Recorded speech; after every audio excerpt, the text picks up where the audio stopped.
Hello, everyone. Welcome back. Welcome back. We are back. JT Kirk and I are back doing comics. Getting And down it's with been Dave. Getting down with Dave. I love it. I yes, love it. Let's do it. getting down with Dave and JT Kirk. It's been a couple of weeks, JT. Like 3, 4. It Has has. it been a month? It's been no, it hasn't been a full month. It's been, I think, 3 weeks. We took 3 weeks. 3 weeks. Right? Yes, exactly. Nice. We traditionally take a week in between different comic runs if the run is decently long. And the Yes. last one was, so we took a week off, and then I had a commitment 1 week after that. And then last week, I don't know what it was, Dave. We just We took a break didn't yeah. because we've been doing this for like 25 years. You know what I mean? No, 25 weeks, not 25 years. Yeah. We just took, you remember when TV used to just not have new TV during the summer? And you were like, what the hell? I'm home from school all summer. Now I can finally watch TV all day and it's all reruns. And you're like, what the hell is this? Yeah. Yeah. Well, we are introducing a new character that hasn't, that's not new to DC Comics, the Spectre. Not new at all. I New. believe goes back to the 40s, to the golden age. It does. It does go back to the 40s. And do you want to do a quick little thing of it? I can show. Yeah, I can do one little quick thing here. And before we get into it, so we are doing the comic. Did you want me to show you all the different Spectres? I can show all the different Spectres. You have them? I had one, the 1950 More Fun Comics, number 52. Here. We can do this. Yeah, share them to the stage. I'll just share the screen. So here are all the different Spectre series. Well, maybe not all the series, but exclude James Bond. But you've got a 2001 Spectre series. Yes, I know. You've got a 1992 to 98. Yep. You've got a DC 1987 to 89. Yep. You've got a 1967 to 69, which is what we'll be doing this evening. And then you've got a Wrath of the Spectre in the 80s.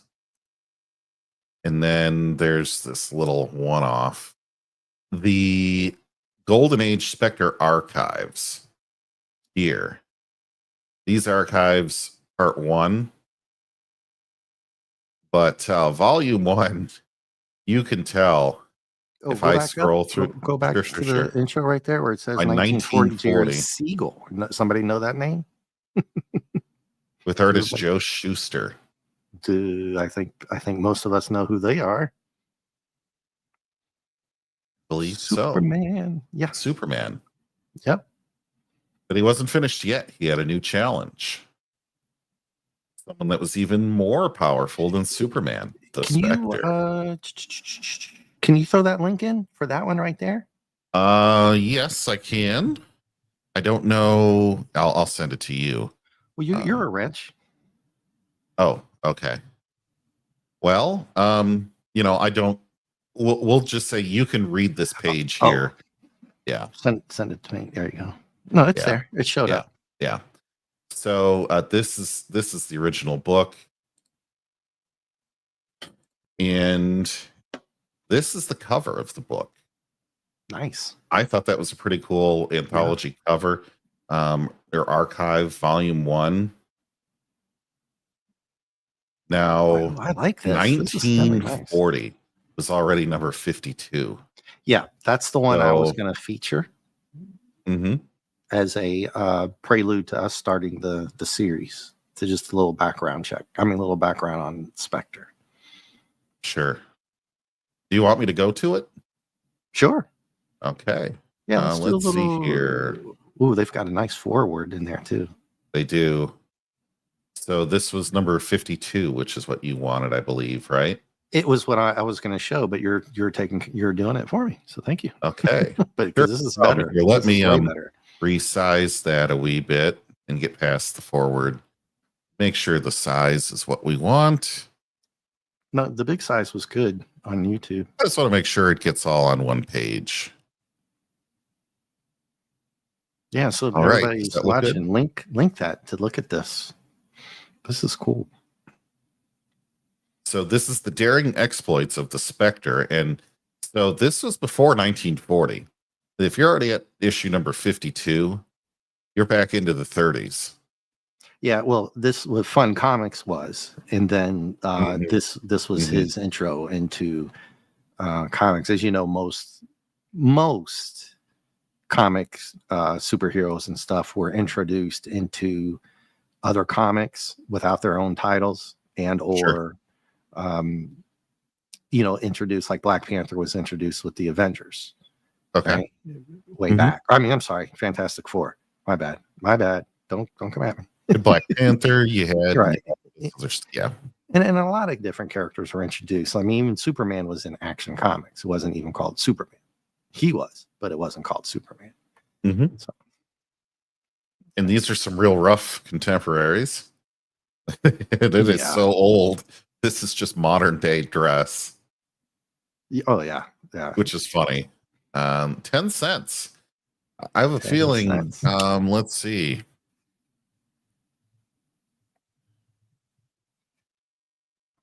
$0.10 American in 1940 is $2.31 today. Wow. No, charge you more. Well, what does a comic go for now? $3.50, $3.99? For a not very good one, a short one, maybe. Yeah, what does Superman go for these days? But they could sell these in greater volume than what they do now. So this is some old school stuff here. This cape with the hood, and then the boxer's undergarment, classic garment, I guess you could say. Well, they actually he had to be wearing something. Well, I know, but to cover up, the goods. Right. So I didn't know. This is a lot of reading. Did you have a plot synopsis of this? Did you have a plot synopsis of this? Not this one. No, I was just showing it out there as research for going back and showing which was the first one. And my plot synopsis is, they have different ones, but his character goes back to, I'll show that after you get done with this. Sure. Yeah, this is just a featurette, just showing you how far back it goes. And they did not go into a lot of detail here, did they? The arm strategically placed. I haven't read that. This is new. What you're showing me, I don't have. I just had a feature article about it with just a cover on it to just show everybody how far back it went. This link that you put in, everybody should, if you want to really look at this, click on that one. There's two links in there that I put. One is DC Fandom that talks about the character, the Spectre. The other one is Comics Archaeology, which you can disregard if you click on JT's link, that you have this compendium of all the Spectres, which is really cool. Looks really good. It's nice. And they don't even draw the rotary on this, but this would have to be a rotary dial telephone. Oh, yeah, definitely. And there's probably 5 numbers to get to the police station. I'm going to pin yours to the top, dude. The flag here, Dave, I counted. It only has 48 stars. Because this comic is older than Hawaii and Alaskan statehood. Alaska? They were both after World War II. 42. I knew about Hawaii. I was thinking, when was Alaska? 40s, like 40s, 50s. Wow. I thought it was 48, but I'm not sure. Alaska became a state in 59. Wow, I was way off. 50s. And Hawaii was 59 as well. They were both the same year. Yeah. Oh, same 48 year. was the year that I think we gave away the Philippines. But anyway. Yeah. Very good. Cool. Look at this modern day car that the gangsters. Classic. I'd like to have that one. They don't know what seatbelts are yet. Oh no. they're going fast. Look at that. Look at that. Oh, smooching. He's wearing more jackets than he is at this point. Your green pants. Oh man. Well, folks, this isn't the one we're doing tonight, by the way. No, it's not. It's not. We're just looking through this because this was the preceding version of Spectre that we're not going to look at because there's a million of them, and I don't think people want us to go through a Golden Age comic right now. Yeah, I mean, we're doing far enough. We're going back to the 60s as it is. Yeah, oh, I know. Yeah. We're not too far off. 20, here we go. 30, that's what they called her. Take the dame into the next room. See, I used a period appropriate term. The dame. Love it. I already called her the dame. All right. That's great. Look at this truck or this van. Suicide doors. Sorry, the self-deletion doors. And this rear view mirror. It is wood. That's all wood in there. Yeah.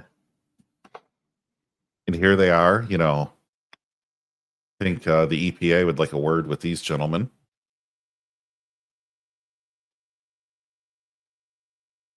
And okay.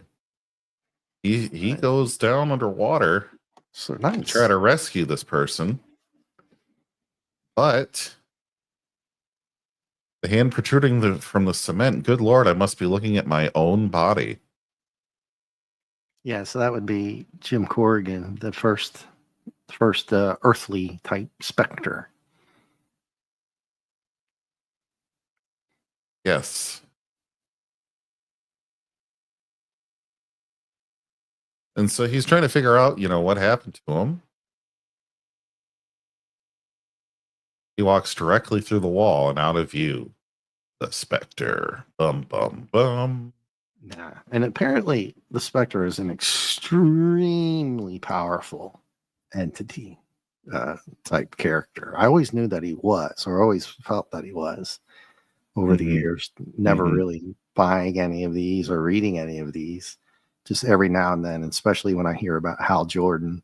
I know Kerrigan. I know he was in another character as well, but I know those two. And I never really looked into it, though, until now. We'll have to do that. Maybe if this goes over well, we'll do the Hal Jordans after this run. There's only 10 of these, the ones we're going to do. Yes. Yes. If we even do the 10, we'll just see how it goes. Yeah. I also want to just point out the next issue. He has a gas lamp in a 1911. Oh, I didn't see that. Sorry for the shaky. Here, let me fix my. Yeah, no problem. No problem. It's just there we go. It's hilarious. He's got it sitting on the table. Yeah. All right. Well, hey, without further ado, Dave, I'll hand you back the stage, sir. Yeah, no worries, man. That was cool because all I had was a picture of that cover. I didn't have that, so I pinned your link to that at the top, and then okay, cool. I almost exited. I almost thought I got out of StreamYard there for a second. Oof, not good. Okay, so they charge you twice to come back in. Yeah. Well, we know about how they charge people. Look at my top corner. Yeah. that was not an accidental slight I gave him. So we'll do a little background thing here. If you don't know who Spectre is, and you heard me talk about Hal Jordan, we go back to the beginning. And when I mean beginning, this character itself has deep religious ties, which we won't go into very much, but that's what the character came from. When we talk about God and Lucifer and stuff like that, JT, everybody, there was different other entities. We know about like Archangel Michael and all those, but there were several other ones. Like one was called Wrath and Eclipse and Radiant. Well, Spectre is the Wrath one. He was pretty and bad. Morningstar. Yeah. There. Yeah, and his name is Astar. So this is a divinity character, right? A divine character. Should I say that? Is that the proper way? That's what they call him, divine, the Wrath. And Astar's memory and consciousness would be wiped from existence because he was acting not so cool up there. You know what I mean? And he was in trouble with the big guy. So you know what I'm the saying? last paragraph you have here, partially exposed, it was the primal Spectre, the Spectre Force, that destroyed 2 places we can't say on YouTube. Mm-hmm. I don't care. But yeah. Okay. This all goes back to God and Lucifer. And they humbled the Pharaoh and killed the firstborn of Egypt. Mm-hmm. They blasted through the walls of Jericho. Okay. Yeah, and it even goes back to Cain and Abel at the primal Spectre. So this character is a divinity character, and goes back to that he pissed off God and then not so much that he was being defiant. He just didn't like what happened for a couple of things. Not like the bad guy down below, right? Not as bad as that. So he did get forgiven, but he had to go do stuff. And he was the Archangel Michael forced Wrath to kind of yield in his position back then. Right? Okay. But he became he was supposed to be a very scary type character. You know what I mean? Like, so it's a little difficult. You just read the article. I'm not doing a very good job here explaining it. I didn't read a lot of it because I wasn't wanting to get into too much of the religious part, but that is the character's background. That's what he is. He's a spiritual entity.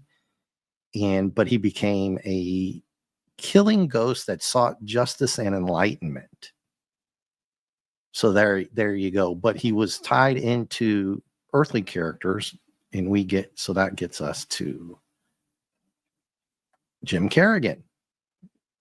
And how all that happened was Jim Kerrigan was deleted in some stuff that was going on back then. He was a detective, I believe, and they did him pretty rough.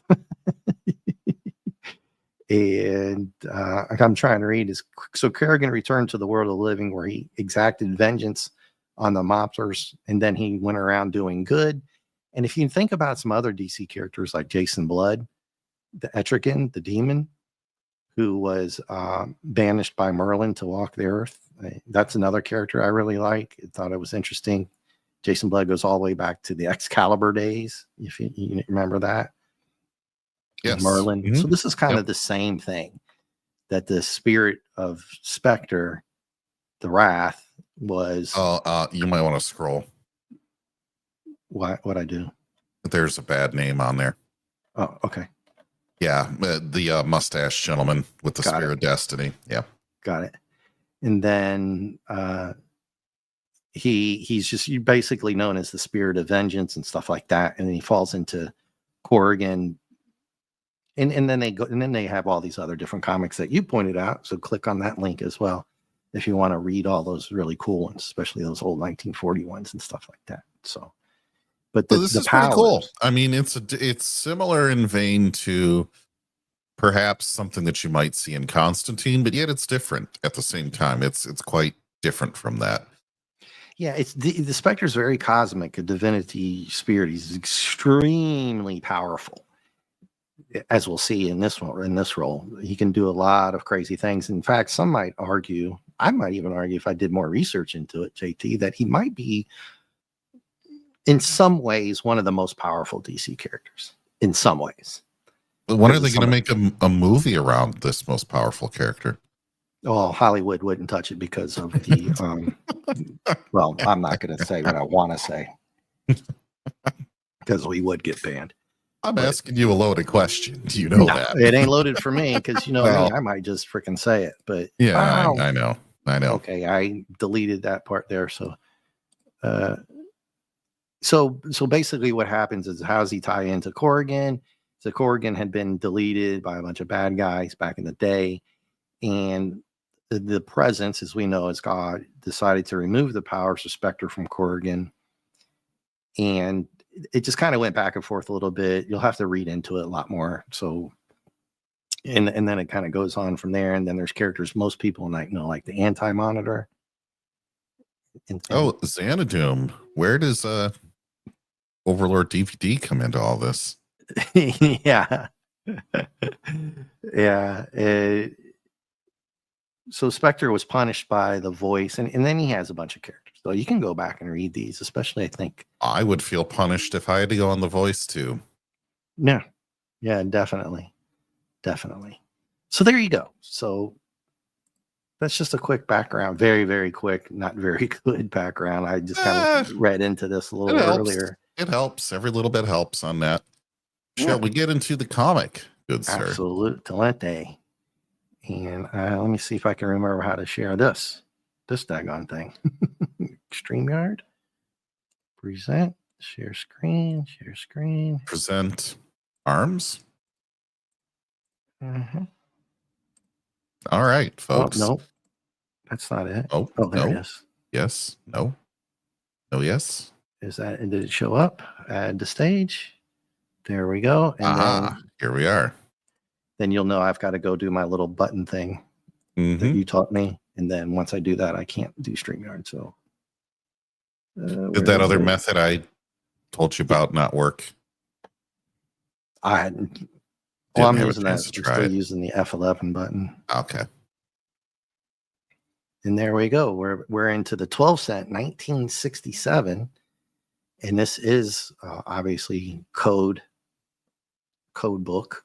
And it starts off kind of crazy. So JT, if you want to have fun, do you do a good pirate voice? No. Yarr, matey. That's all I have. I should have got some rum or something for this episode. Swab the poop deck. No, I don't have much. We're going to get a lot of that and some really good pirate lingo. I have some rum right here. Yeah, I mean, you want to give me a couple hours? We'll re-ask that question. Just take a couple of swigs, you land lover. Oh,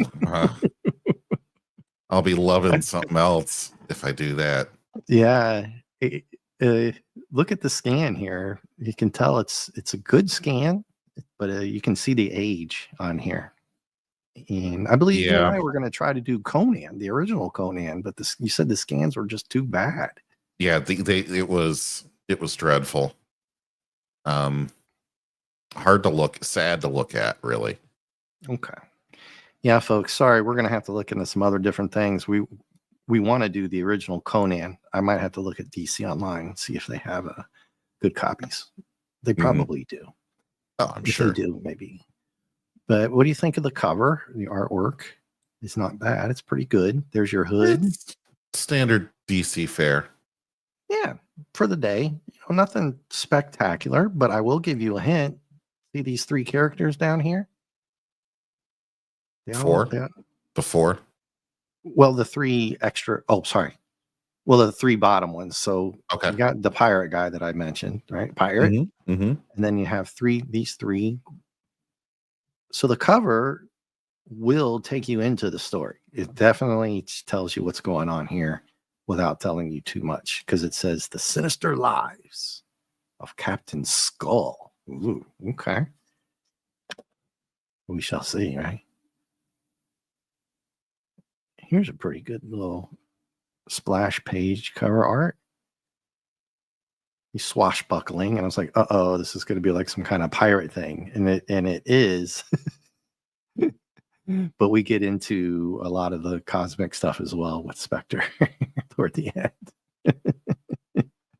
And the art, I can tell you, I think the number 2, Neil Adams, which is very popular, and Clobber and Times like Neil Adams, or at least he liked some of his. I know he liked one particular Batman one that Neil Adams did that he liked back in the day.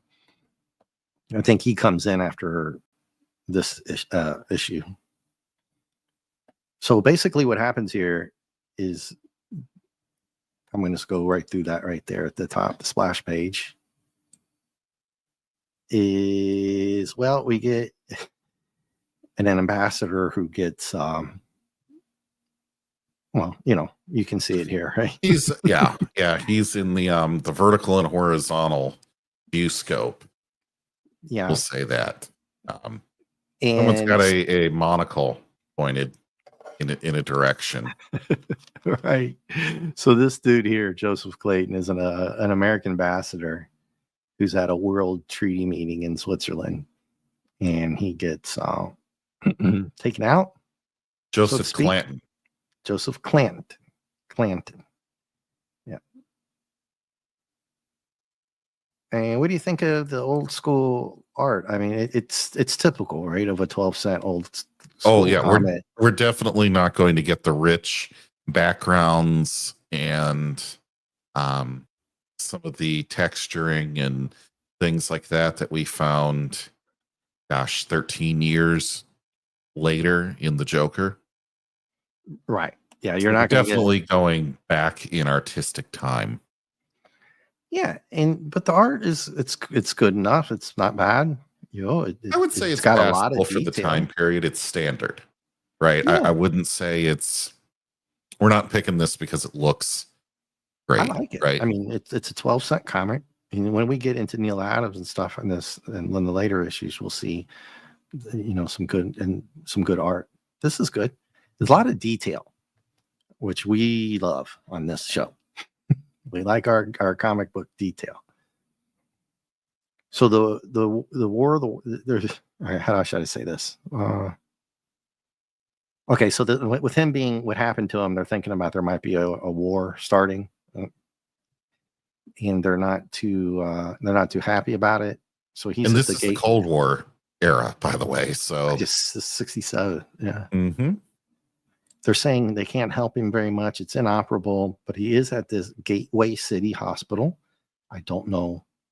That's just a DC Comics city. And you see all the detail in the background, like the lines and the tile, like a hospital would have.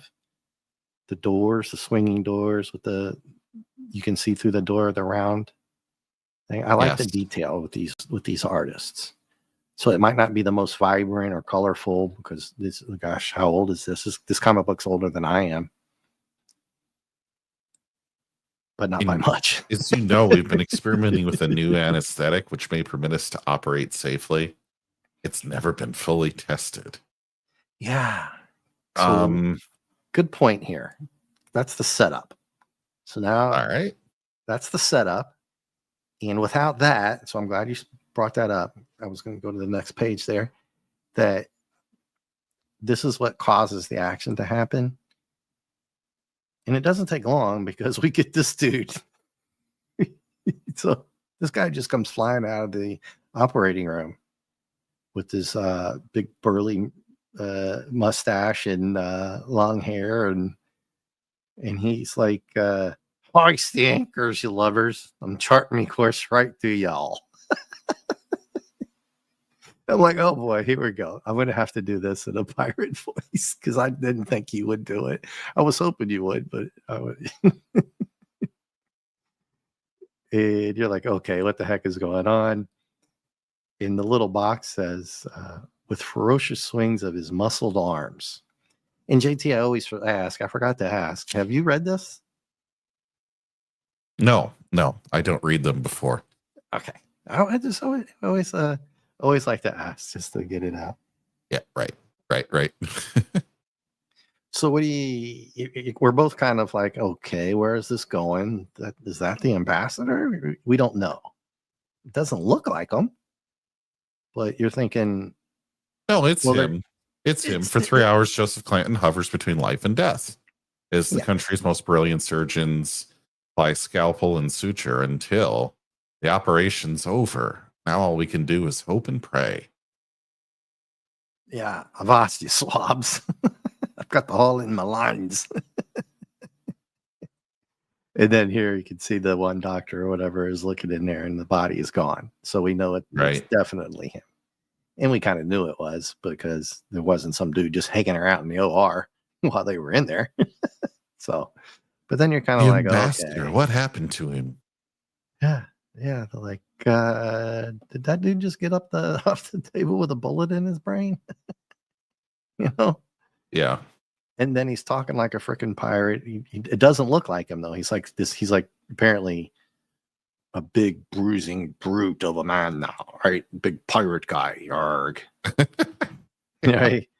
Well, they said it. They said it. What did they call it? Big bristling arms or something? Yes. Yeah. And so then he pulls Los Angeles on the costume shop here. Chirac. Yeah. And of all clothes, he steals a pirate outfit. Well, of course. It's got to. Yeah, because nobody tried to stop him while he was running around town in a green, with the back open, you know what I mean? The old buttocks hanging out the back there while he's running around. Of course, they don't show that. He's in a purple schmuck, so he's good to go. And then he runs into, oh, holy cow, JT, there's a police officer actually around in the comic books. Well, back then they were all about, oppression of the local community. And you mean safety? They should have had a social worker there. That would have really helped this pirate adjust to his new environment. Yeah. You could maybe throw some doubloons at him or something to calm him down.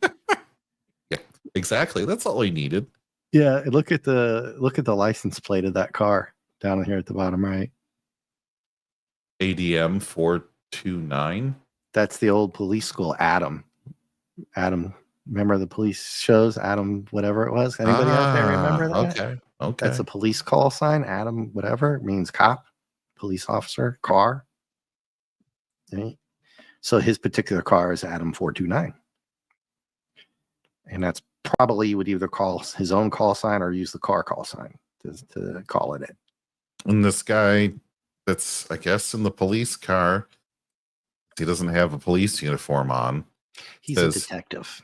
He fits the all points bulletin because the B in APB is for bulletin. So the all points bulletin of the mysterious character who rushed out of the operating room. Yeah, and then he steals what looked like a convertible Mustang there. Nice. Maybe. Mustang. Maybe. And he hot wires it, apparently. I was going to say maybe more like a Plymouth. Plymouth, some kind of Plymouth two-door. Yeah, you're right. I think you're right. You were right. And he hot wires it because, a pirate would know how to do that. And he just jumps in, hot wires it right in front of the detective here. And because they call him Detective, he could still have the memories of the ambassador. Who knows? Could be, because there's a backstory to that guy too. He wasn't always that great of a guy. He was trying to do better. Well, back in the 60s, people just didn't turn their cars off, right? Because gas was so cheap. They're like, why would we bother turning off our car? Yeah, exactly. And FKHC says that is the call sign is 54. So it is Adam, car 54. Yeah. There's a land crab off my stern. I'll drop him by freshening the way. And I'm like, what the hell? Nautical term for increasing speed. Thank you, because I did need that. I did need that as well. I was like, I'm not sure what that one means. I thought maybe he was just going to jump out and fist fight him or something. But increasing speed. And Kerrigan has no problem taking pew pew shots out there. Back then, they must not have had to fill out any paperwork. No. But he is doing a phenomenal job aiming like not even down sights. Yeah, he must be 1911 too. He must be a lefty. Most people aren't, but there are a lot of people can shoot. Left-handed shooters are very good shooters. But can we even say that now? Oh well, that's too bad. It's in the comic. That's what he's doing. In Minecraft. In Minecraft. Yeah, in Minecraft. So magically, the tire reinflates. I'm like, okay, this is our comic license here, which you're going to get. Classic comics. You've got the chase scene. He's shooting this guy. These tires. All right. He's shooting the tires, and it reinflates. But this dude seems to know where he's going here. And to the left here, read this speech bubble, JT. Gives you a little hint on what's going on. I have a hunch that this case is going to prove to be too big for any ordinary human being to handle. The Spectre sure picked a fine time to be off on a mission in one of his mystic realms of his. And this gentleman here in the pirate outfit looks to be driving to that giant statue of Robert E. Lee. Close. Well, Beauregard? Not that close. Somebody we can't have on a statue anymore. There's another big character who did some stuff on a horse. Okay. That they kind of relate to. But I was a little confused because he says old Spectre character is off-world. Now, the reason why I found this very interesting, and I wanted to do the initial stuff that we did earlier, but I didn't want anybody to come in and think that we weren't doing that comic. But hey, I wanted to show some background character stuff. That I felt that Spectre was tied into Kerrigan as Etrigan, but he's not. Okay. So as you know, as Jason Blood has to call out Etrigan and he'll show up, right? Gone, former man. You know what I mean? You've seen that plenty of times, right? If you've watched Brave and the Bold animation or know anything about DC Comics at all, Batman. But it's not like that.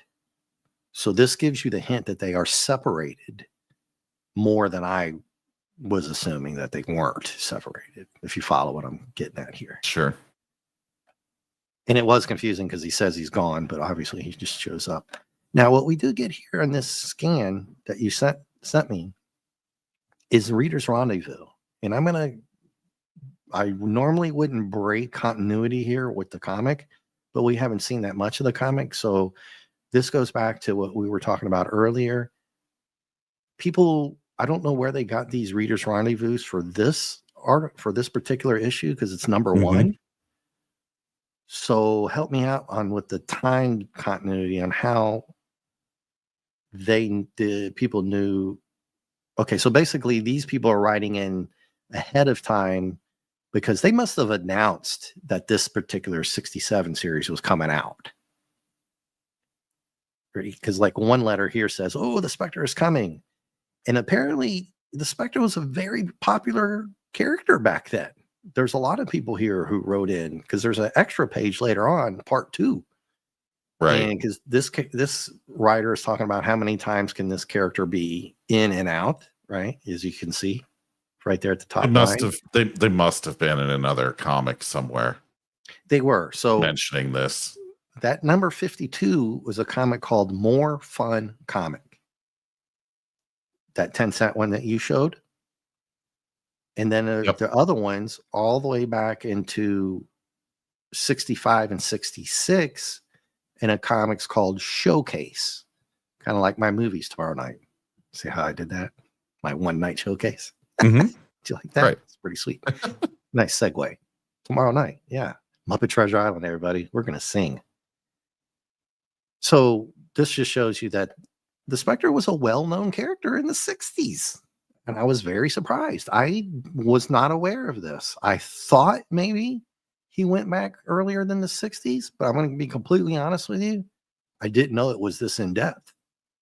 I have a feeling that a lot more comic books are read in World War II. Yeah. Than what we remember. Think about it. You're on that ship going to Lord knows where. Then you're going one of your somewhere. You've got 3 prized possessions: a picture of your girl, your family, right? 2 pictures. One of your girl and your family, a religious medallion, and a comic book. Well, buddy, I would keep a copy of the Constitution, but and probably whatever like religious stuff that you would have that you would take with you. Yeah, and a comic book and a picture of your girl back home. Right. And your mom. That was it. And your little brother. That was it. That was it. So, yeah, I thought this was kind of interesting. Some people weren't happy with the way they did this particular one. I won't read into it. I think it's in part 2. One dude kind of gets mad. I'm like, well, how did you know? I don't know how that got in. But all of these are pre this issue. They're all talking about the 40s and 60s. So it's really cool. So if you guys on the rewatch or here, if you want to read these, I'm going really slow through here. And you can always pause it and read it yourself, right? But these are pretty cool letters. I'm not going to get into them. There's one guy, but I will talk about this one because I was watching before my HBO Max free 7-day trial period ended. I went back and started watching some of the Justice League. So John's Green Lantern, Aquaman, Wonder Woman. They were talking about all those characters. And of course, those have been around for a while. So there you go. Now they kind of talk about Jim Corrigan, who we brought up earlier, who DID long ago. They don't get into it, which is great because they want to stay on the action here. He still roams the world seeking out and eliminating evil in the name of good. So the Spectre is supposed to be trying to do good things, at least according to them. But the Spectre is supposed to be absolutely terrifying character as well. JT, everybody who knows the Spectre, like he's supposed to be like so terrifying that it could just, you don't want to mess with him. Everybody, what I mean? He would just scare the heck out of you just being around you. Right. But for the sake of this comic, he's not as terrifying, but he does show how strong he is here later. All right, so here's you want to read the statue guy here? Just a second, but Tim FKHC 2005 was saying there were a picture of Betty Grable, and I had to say I'm more of a Rita Hayworth guy, but also hail to Buddy Hepburn. James Mansfield, Raquel Welch. Yeah. Oh, hey, Buddy. Anyway. So where would you like me to read? The yellow?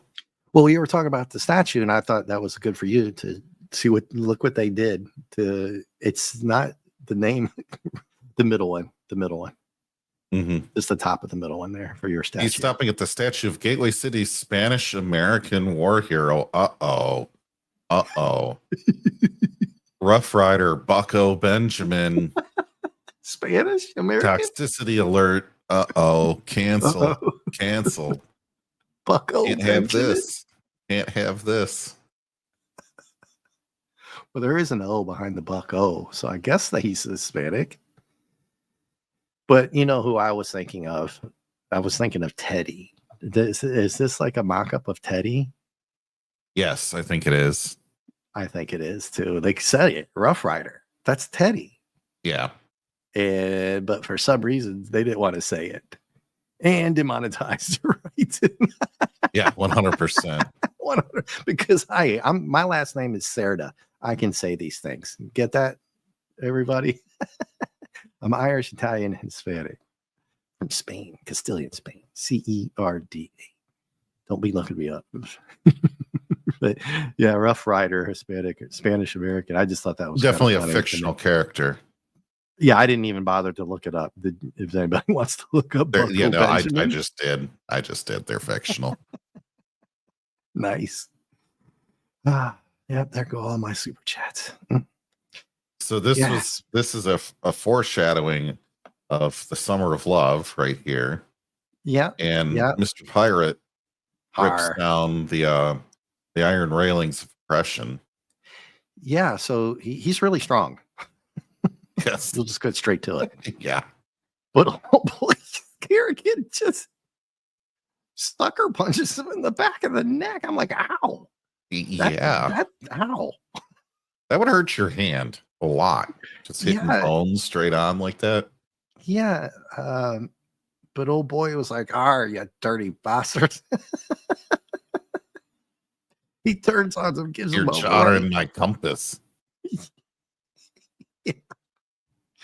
Why, you unmannerly swab? So he calls him out. Ringing you booms and be off with you. Yeah. Yeah, the bad Folks, guy. we don't have good pirate voices. If you've got a good No. pirate voice, Raise congratulations. the Captain Skull, will you? Yeah. You just say he called him an unmannerly slob for sucker punching him. Well, he tries to do some judo, allegedly. Yeah, he switches to judo because he says his name. His name is Captain Skull. Right? So he introduces himself here. But Brannigan does a good little drop and roll kick here, judo throw. It's not a bad move. Mm-hmm. And swallow on anchor, yes, see Swabber. And he's like, "You talk like a pirate." I'm like, "No shit." You just figured that out. Yeah. But he alludes to the fact, it's a good little action scene. Yeah, it was a good move. With his loafers on, his penny loafers. He flips the dude over. And then he says he knocks him out, but old boy starts pulling the exorcist move here and starts levitating. Jumps straight up in the air. Whoosh. What he's doing. What is he doing? Karate Kid with those heels. With those heels. Yeah, those boot heels. Wow. They're not bad, right? And it's a good pirate outfit. And then he's going to come down on top of our hero here. I've got the range, which means he's got you in his sights. Yep. And coming aboard. Yeah. Oh, this dude's hilarious, man. More nautical talk, saying if I had feet on the ground, I'd drag you and hang you up, but instead, I'll get you some other way. Yeah, well, basically, he's referring to if he had a ship, he'd string him from the highest yard arm. Kind of like the Joker. Yeah, this guy talks a lot of shit, doesn't he? I like it. And we're getting back to some old school form where they're just talking trash to each other while they're fisticuffing. But he doesn't quite finish him off right there. He wants to do it in grand style. So he wants to do like a Mortal Kombat finisher here. Yeah, so he basically rips off the whole freaking horse rider. Giant ass bronze statue that has to weigh like tons. So when I say the dude is strong, I'm not kidding. A right punch from him is probably worse than Black Panther. We know Black Panther can throw a right cross. We've seen it. Mm-hmm. But a right cross from this guy probably would have took Brannigan's head off if he wasn't protected by guess what? Ta-da! Guess who shows up at the nick of time? Oh boy. I was going to say Iron Man, but no. No. Spectre finally shows up and just catches the thing. This is how strong he is. It's kind of like with a giant arm. Yeah. I did not expect that. No, I didn't expect that to happen either. I thought he said he was off world, but you figured he was gonna show up sooner or later, save Brannigan's ass, because he can't handle this dude who can pick up a 4-ton statue and throw it at him. But he's like, Spectre's like, "Hey man, what are you doing?" I was like, "What?" He goes, "Why did you attack Jim Corrigan?" I called him Brannigan. His name's Corrigan. My bad. And then basically, I got to go down a little bit farther. Old Spectre is standing there and he's like, yeah, dude, what are you up to? What's going on? I'm Captain Skull. Answer you. Yeah, sure, loafer with his boots.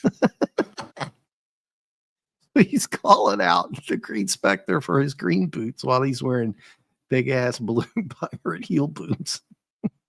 So basically, he's calling him out for his style, dude. Look. So, and I'll show you what he's talking about here in a second. So they call him the Astral Avenger. Mm-hmm. The old pirate guy is kind of pissed off, but he doesn't know what he's dealing with here. And I'm kind of curious. All right, let's see what you got, Spectre. He thinks he's some kind of sailor from the ghost of a drowned sailor from Davy Jones' locker, right? So, something like that. Yeah, he doesn't know what to make of this dude, so he just goes in where I'll cut off your jib and halloo. And hail to Matthew Pounder. He says spectacular stream. Why, thank you. You are not too late. We're just starting the very first issue of the 67 run. So we didn't go all the way back to the golden age of the 40s for this. We did show one. If you go back to the beginning of the stream, we did show quickly the first introduction of Spectre in that comic from, I believe, what was it, February 1940? 1940, It was More Fun Comic issue 52. The link, I think that's your link, if I got it correct, right? It should be at the top of the chat. Yep, you can go find that issue there. So, back to this. Yeah, Captain Skull tries jumping at him, and he just swooshes right through him like Martian Manhunter here. Mm-hmm. And remember, they had already mentioned John Johns. Remember? He can change the shape and size of his body, like that giant arm and hand. Mm-hmm. Then he has incredible strength. Then he can make himself permeable. Yes. Or non-solid. Remember, he's an astral spectral divinity entity. If I said that. Yes. And I alluded to the fact that you could make arguments in some way, shape, or form that he might be one of the most powerful people in the DC universe. I know I'm going out on a limb because I don't know much about what I'm talking about here, but I kind of do a little bit. Fine. Yeah. It's alluded to the fact that he is that kind of power. He has that kind of power, and it's way more than you can think of. Mm-hmm. So if you scroll down just a little bit here, so we get the rest of this page in. Yeah, well, he does say something quite interesting, really relevant to the issue here. So the pirate, Captain Skull, jumps at him, but flies right through him. But what Spectre says here is, I kind of felt a little tingle there, basically. And he says, a force of such eerie quality, it weakens my own spectral power. So the pirate, Captain Skull, like we already know how incredible physical strength he has. But Spectre's catching on to there might be even a little bit more to this guy. And there's the boots the pirate guy was making fun of. Sorry.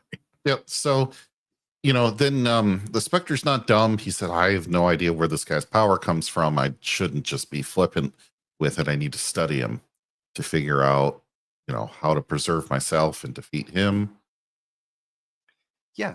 He's very calculated at times, or at least so far. Like, it's an excellent point you brought up. He just doesn't go start swinging and bashing. He's like, wait a second, that didn't feel right. Let me take a kind of second, figure out what I'm doing. So excellent point, JT. And look at the artwork here in this middle little thin pane. Look at the eyes. Did you notice that? Mm-hmm. His pupils are skulls. Yeah. So I don't know if he's kind of creepy. He's supposed to be creepy. That's what I was getting at earlier. And one of the writers in the second part of the reader's review really lays into him about it too. Like 3 paragraphs. I'll show. I won't get into it too much, but yeah, he's supposed to be very, very creepy. Well, depending on who's writing it, right? So I didn't want to steal your thunder there, JT. Do you want to touch on what he says here in that middle part? Oh yeah, I dare not let myself be touched by this puzzling pirate, lest the force destroy me. I've never come up against such energy display as this. I must study it, find a way to counteract it. So he's going to just try some different things. Meanwhile, our Buccaneer bad guy says almost like Joker comedic level lines at this point. You're going to go down to Davy Jones' locker by this landing party a 1, meaning himself. Total Joker style. You nailed it, dude. It's absolutely talking trash like Joker would talk. Mm-hmm. And we all know about Joker. Go back, guys, and read our review our Joker. Yeah, go watch all of those fun episodes, especially the first one. Especially oh my god, especially the first one. Yeah. So this next one is kind of cool. I didn't expect this. The pirate twirls the blades of his like the blades for propeller, like a saw. Yeah, he just mulches down this entire tree with his sword. Sorry. Just trying to make sound effects. It's crazy. I know. I'm just. It is crazy. And you know what's even crazier is that I didn't know this comic was going to be like this, and I picked him up at Treasure Island for my movie tomorrow night. I tell you guys, you're on a theme this week. Man. That's for sure. You asked me about it one time. Did I do the one comic that one time because something had happened? I'm like, no, dude. I had no clue. Who walked in the door? Phantom Outsider. Hey, Phantom. So yes, now that didn't work,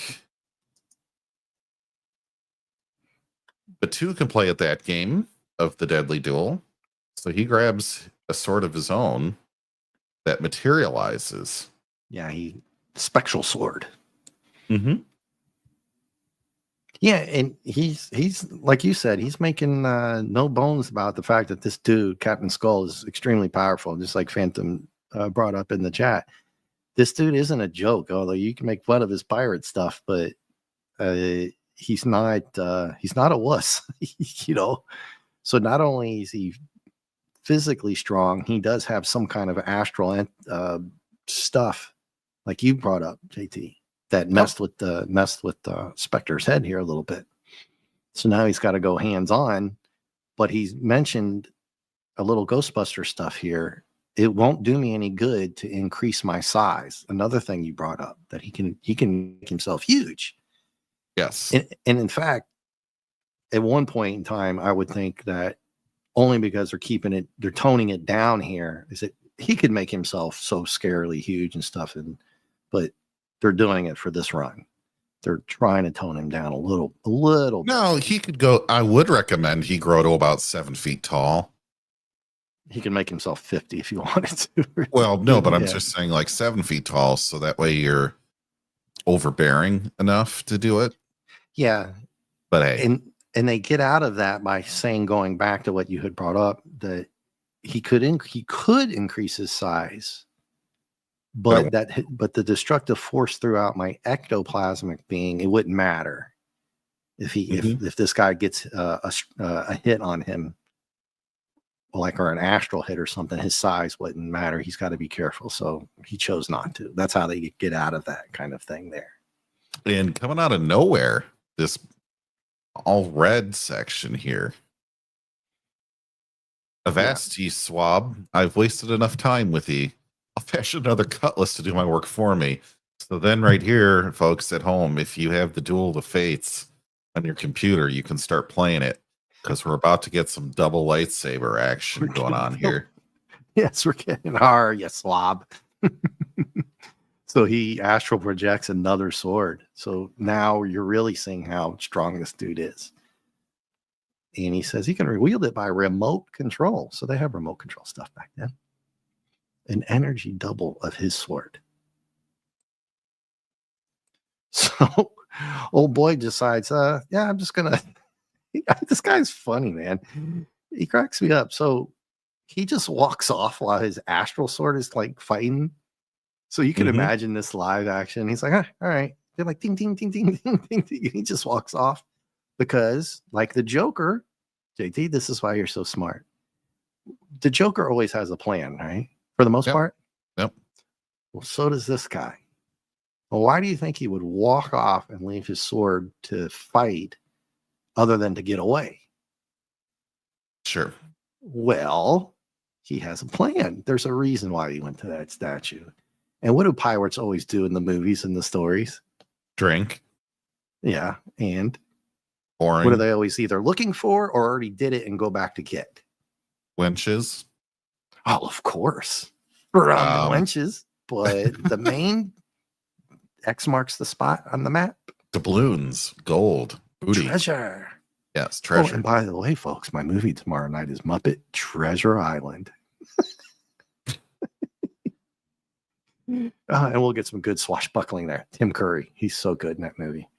So he lifts up the base of that giant statue.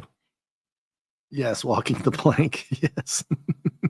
Yeah, of course he can do it. He just flips it now that the top part's not even there. It's easy. And he's got his whole treasure chest there. And he's like, oh, shit. Oh, cool as shit. That's still here.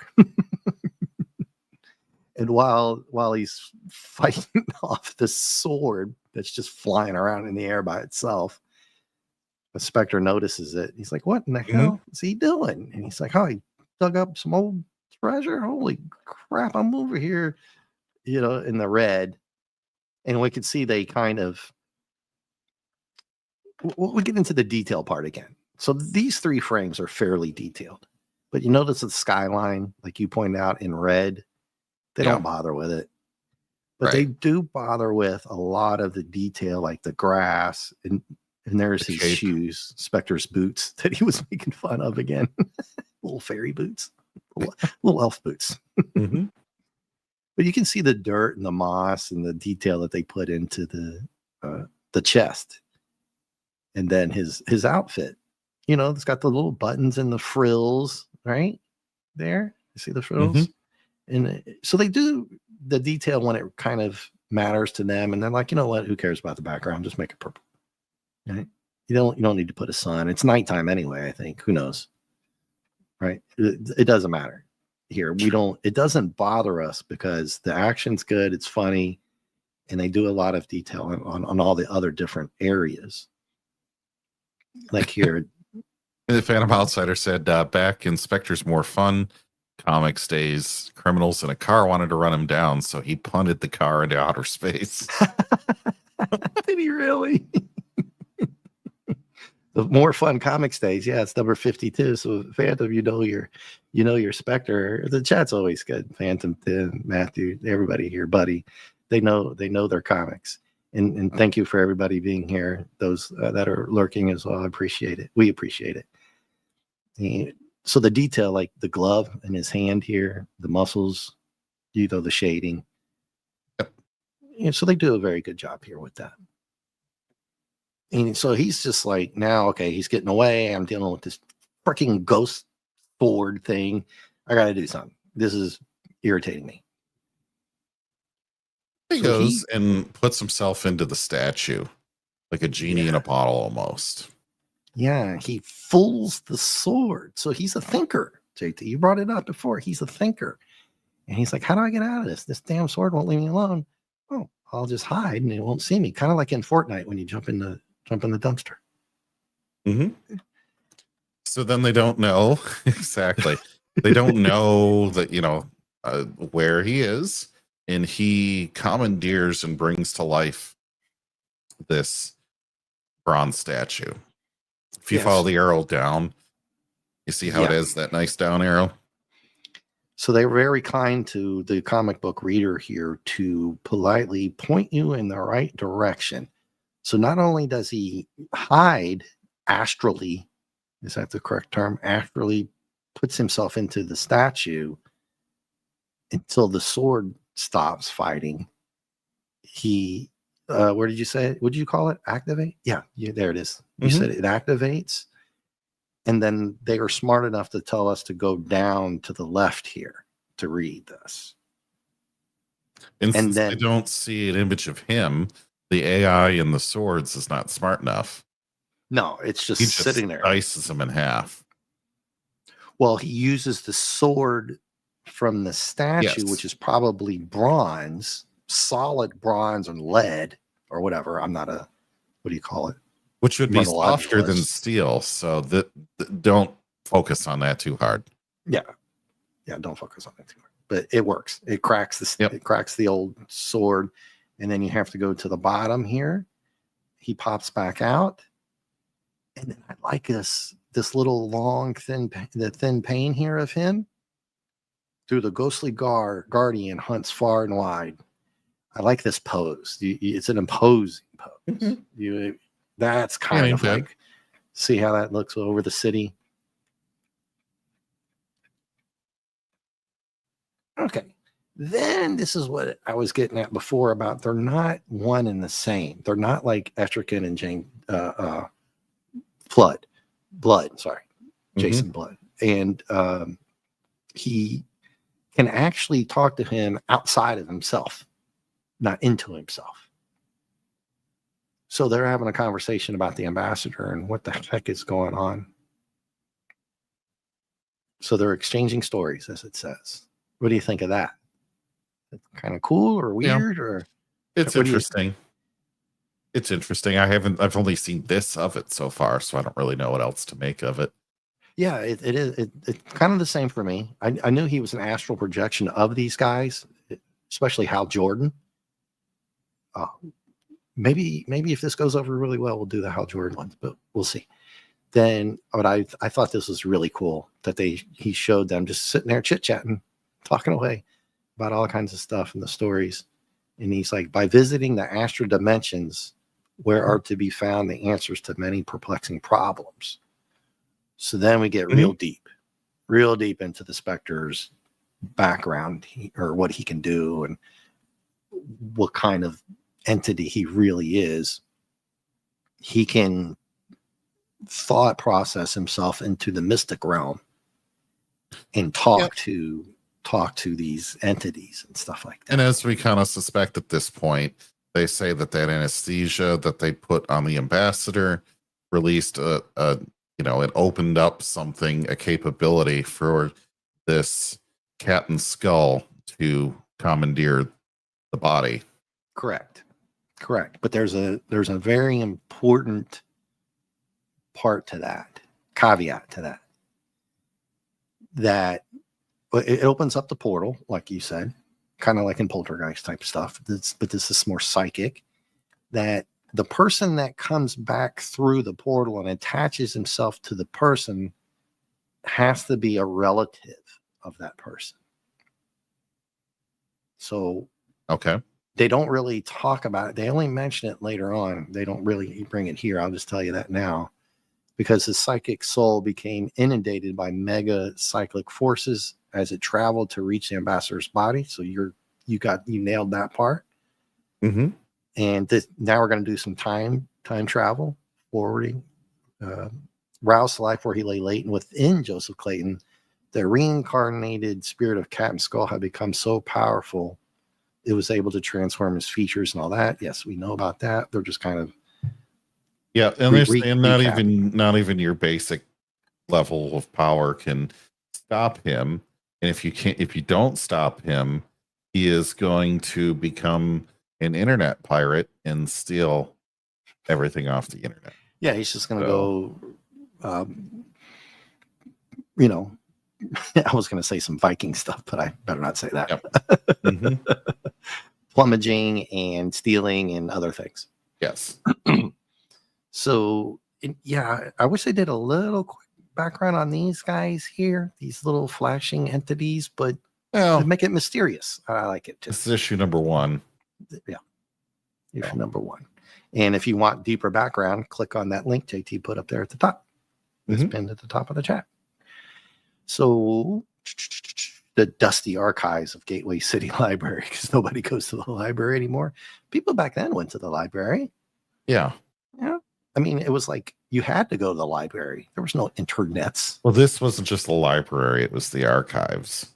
The dusty archives. That's probably the coolest section of the basement. Yeah, that'd be the coolest section to go to. So, Please found several references to a real Captain Skull between 1710 and 1764. So that's pretty old for a pirate. 54 years. Anyway, years, 200 years. 1710 and 1764. Yeah. Okay. I get his lifespan back then, 50 something years. Yeah. If you can live to 50 back then, right. Doing pretty good. And he got the name from the chest, the Bonnie Venture. And they got the shadow back here. Spectre shows up and he goes, "Hey man, guess what I found? I was talking to those dudes, the Astral Dimension guys." So I thought that was kind of funny. "Hey man, listen to what I found out." It's like me calling you up, JT. Hey, guess what? Guess what I found? And so we get a little bit of craziness here. That what point Spectre is attached to the soul? Yeah, he is. He is, fam. He's totally attached to Kerrigan. But the pirate dude here, Captain Skull's out and about, and he attacks a plane of all things. It's kind of crazy. That looks like a Boeing 727 because it's got the tri-engine. I'm pretty sure that's a Boeing 727. Well, yeah. Well, those guys are like, what in the hell? Are we seeing? What are we? Is this real? Because it's a pirate at 50,000 feet. It's still you, Gabia lovers. Bash my barnacles. I'm gonna carve my name on your ship's hull. Okay, I guess that's a taunt back in the day. You didn't carve your name on my ship, will you? You dirty crapper. But old. So here's what Spectre does. He just takes some canastas and smashes them. Big old rocks, dude. So there you go. He projects. Yeah, what the? Yeah. Well, he doesn't want to touch them, right? He can't touch them. Or the spectral energy will mess with him too much. Mm-hmm. So he has to try to figure out how he's going to handle this dude without I love that actually like hands on him. I love that he said, maybe I can rock that pirate to sleep. Yeah. And there you go. You get your shiver shimmer. There we go. I figured out my own soundboard thing. Thank you. Nice. I love that one. Yeah. Anyway, but when the rocky weapons are separated, woggle my eyes. You've got me climbing the rig, mate.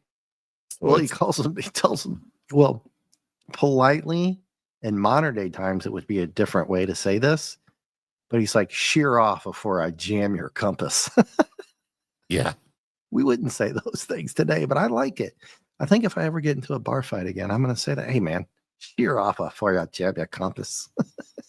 They wouldn't know what the hell you're talking about. No, they just punch me right in the face. Yes. Well, it might be like, are you hitting on me? You jammed my compass. What? Anywho, we'll move on from that. He whops them with these big rocks, these massive, huge rocks. So I didn't like this. I don't like this next page. Well, farther down? Yeah, because they're just continuing the fight on the next page. Yeah. Out of the pirate's sword erupts a volley of cannonballs. Well, they have flintlock revolvers, or not even revolvers, just flintlock pistols or pistolas. So why couldn't he just do that from one of those? Yeah, and it's not like he couldn't have used it. Jim used his pistol earlier to shoot out the tires earlier in the comic. So yeah, he's just astral projecting this stuff like here. Well, I'll tell you what, if he can dodge a magic sword, he can dodge a ball. Yeah. Yeah, so he does. He just he dodges like a matador. He just moves out of the way. And then he's like, well, I'll use my cloak to whip up a tremendous force. So this is the more comic fighting classic style that we can see that is developed early from the 40s and continued to here in the 60s. And they're just talking trash. It's not really needed. Like JT, I think that's probably what you're going to be ready to say. That these three paints here are just kind of like, they're just doing it for action's sake. That's all it is. That they're flying around fighting up 50,000 feet in the air. And those poor pilots are kind of have to deal with the fact that they actually saw that. They're already gone. Yeah, but are they going to tell anybody what they saw? Nope. No way. And so that we get the Reader's Rendezvous, an extra. So this one, dude, we have a lot of book left here. Yeah. On this too. It goes by pretty quick. So I would go back and read these. These are pretty good. some of the readers. Oh, so this first one. Mm-hmm. Can I read the last 3 sentences on this? The first one time. The first year editor. Yeah, the one from Martin Walsh. Okay. Lady V, cover your ears if you're here. It takes time, but I'm positive that word would get around. Spectre is beyond compare with all those new characters that are coming off the copycat assembly line. I think that's a Marvel slander, maybe? Probably. So, why should Why should the Spectre be chosen to be put back into suspended animation? I thought women were hard to understand.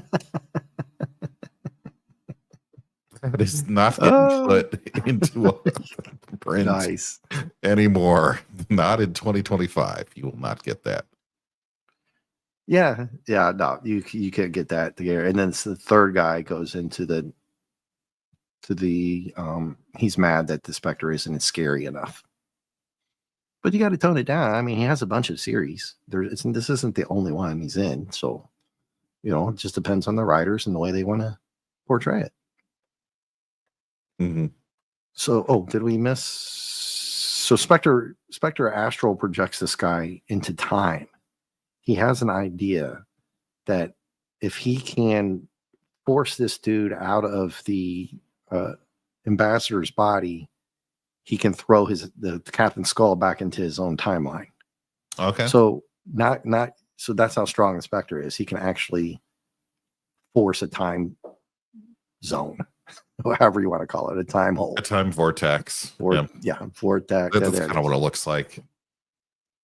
Yeah. Oh, that's actually what they call it. There it is. Well, they're going to push him back in time, I hope. Yeah, but he's got to separate him first as well. So he's got to figure out a way to separate him from the ambassador. And he figures that he's going to do it, but he's going to get it. Once he separates him, he's got to figure out where to put him. So he goes back in time first. And he's going to try this.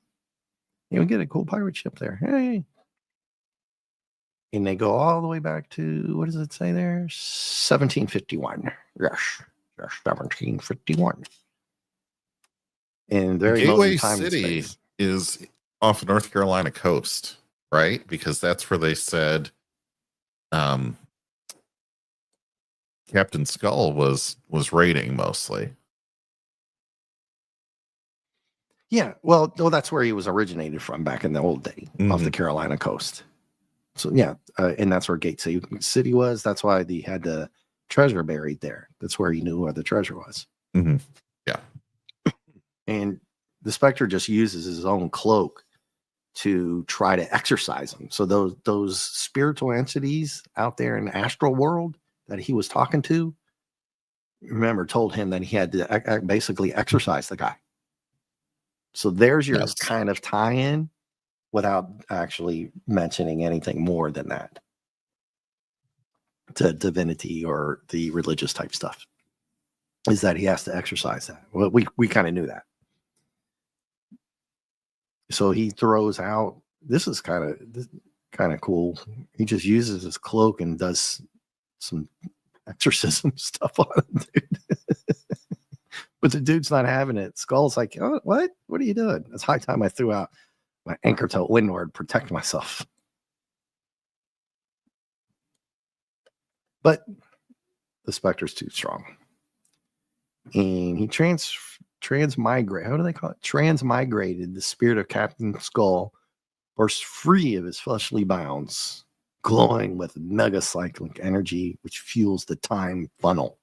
They call it a vortex and a funnel. All right. So what do you think of all this right here, JT? Sorry, I was muted. A little woo-woo, but No, I was just talking. It's what do you think of? It's interesting. I'll give it that. It's different than just Batman and Superman running around the place punching people. Mm-hmm. So yeah, I'm entertained. I'm on board. I'm looking to see what happens next. Yeah, I'm definitely on board because Spectre's dealing with several different issues. One, he can't fist fight him because he can't get close to the guy. He's got to separate him from the dude, from the ambassador, and he's got to put him back in his own time, all at the same time.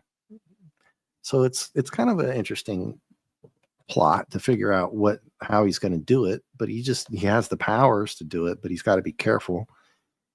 And then he goes, without Skull's spirit inside, Joseph Clanton's inert body is changing back to its original shape and form.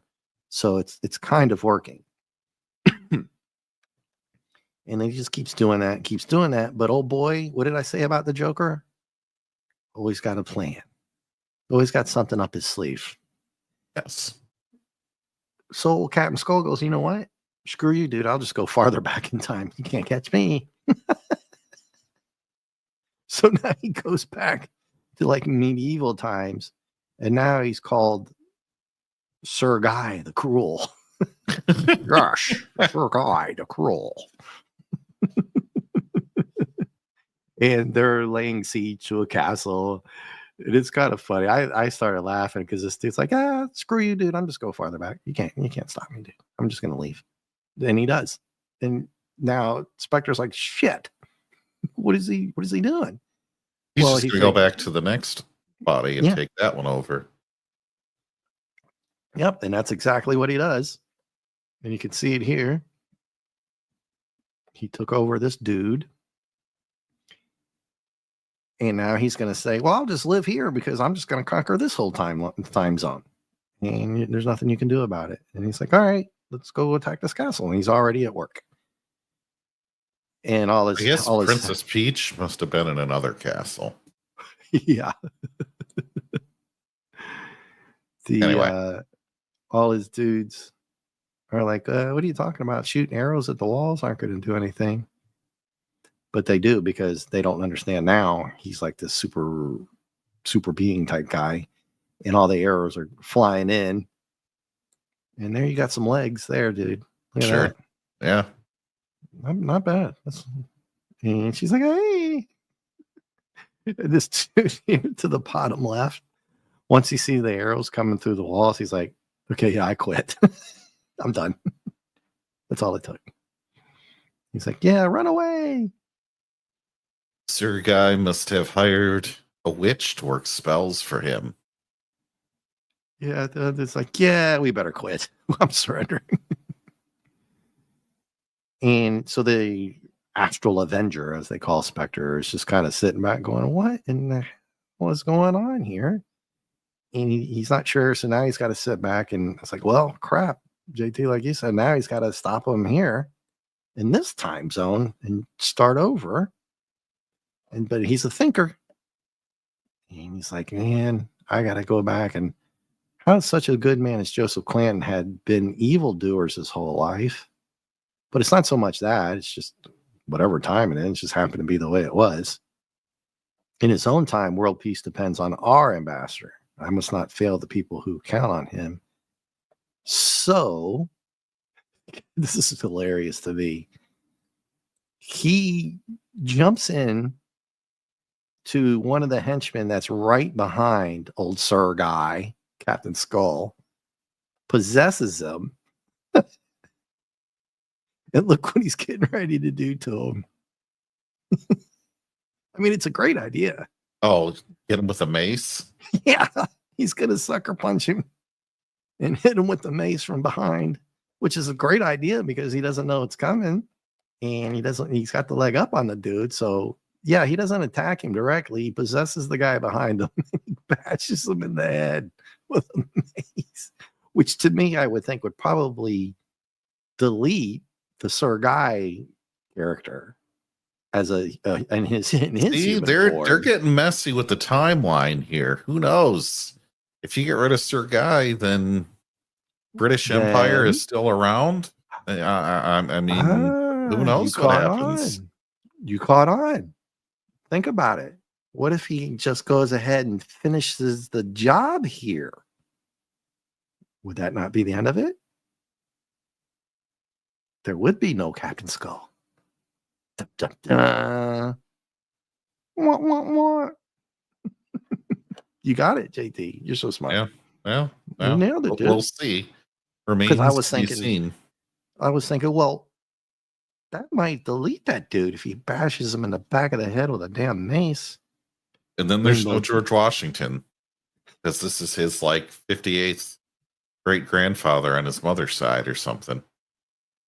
Oh yeah, we're back in like the 12, 13, 1400s. Yeah, medieval times. Yeah, and yes, Rainbow Time Tunnel from Superman comics. Yes, but he doesn't fully take care of the job, but he does enough to yank him out of Sir Guy's body, because obviously it's at least going to knock him unconscious, at the very least. It doesn't, break the whole back of his head. So he grabs Captain's skull, pulls him out of there, and he's going to go back into his own time period again. But he's like, "Oh, you swab, I'll escape you forever. I'm going to go back even further, you piece of shit." Fuck you. He gives him the old F you and says, "I'm going to go back even farther, asshole." And yeah, that's what he does. So now he's back in Roman Coliseum days. And I'm like, okay, all right, surely that's going to be the end of it. Because, they're not going to do 4. What are they going to go back to, caveman days? And I was thinking, they might like go one more. Well, by TNG rules, the vortex will be bigger in the past. Would it now? Well, that was a Star Trek joke, but yes, I totally get it. Yeah. Well, if you say it, I believe it. So okay, it is the end of it. Don't call me Shirley. Yes. It also says the British would have great teeth if they got rid of Sir Guy right here. Yeah. Right. Anyway, it's great, dude. It's like Monty Python. Get on with it. I'm like, hey, man, I didn't write this. Here we go. It will go a 4th time because we had 4 characters on the cover. So we knew if we were watching and looking at the front cover, this is the next one in line. This is the next one in line. Yes, that's why I brought up the cover. You got it again, JT. Nailed it. So this is the Wicked Emperor Commodus. This is why Spectre was talking about, why are all his old ancestors all bad guys? I think, well, that's just the way it is, man. That's the way it came back. That's why Captain Skull keeps going back to these guys, because he's not a good dude. None of them are good dudes, apparently. But back then, I don't think they gave a damn. So now he's got to figure out how he's going to beat this dude again. Mm-hmm. So he doesn't waste too much time here, luckily for us, because this is kind of dragging out. And I know you a little bit, JT. So I'm thinking this is your breaking point, right? This is the last one. Yeah. Unless they want to go to caveman days. I'm flipping through my pages to try to feel how many pages are left in the comic at this point to figure out. I'm cheating a little bit. That's okay. But you nailed it already. No, but that's what I do, as I cheat when I read a comic book like this. Oh no, it's figure out. It's good. I done about it. Unfortunately, I don't have one to see how many pages are left to try to figure it out. We'll get a little. We don't have a lot. No. I'm saying that's what I do in every comic book. Oh. Well, you don't read them either, so it's hard to not want to know what's coming up. Right. See how much I do the same thing. Yeah. When I'm reading these on my own, I skip to the back sometimes just to see. Oh, really? It depends. It depends. I've done it with some and not done it with others. I didn't do it with this one because I was interested to see how far back, and then I had forgot about the cover. But we get a little history lesson. I thought this word said something different here in the yellow. Thank goodness it didn't. And the Retarius is a gladiator. Oh, yeah, the Retarius. Retarius. Yeah, a gladiator who fought with a net and trident, and we all have seen Gladiator. And Spartacus.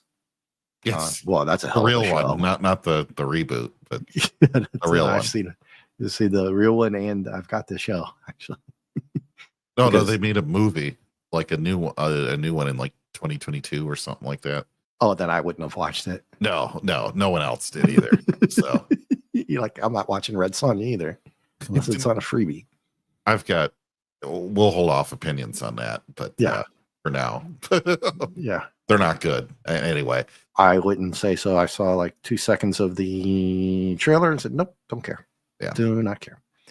So, Astral Avenger. I like that name, Astral Avenger. Mr. AA here goes, I need not touch communists to do what must be done. He's already thinking quickly. He's going to end this quick for us. Thank gosh.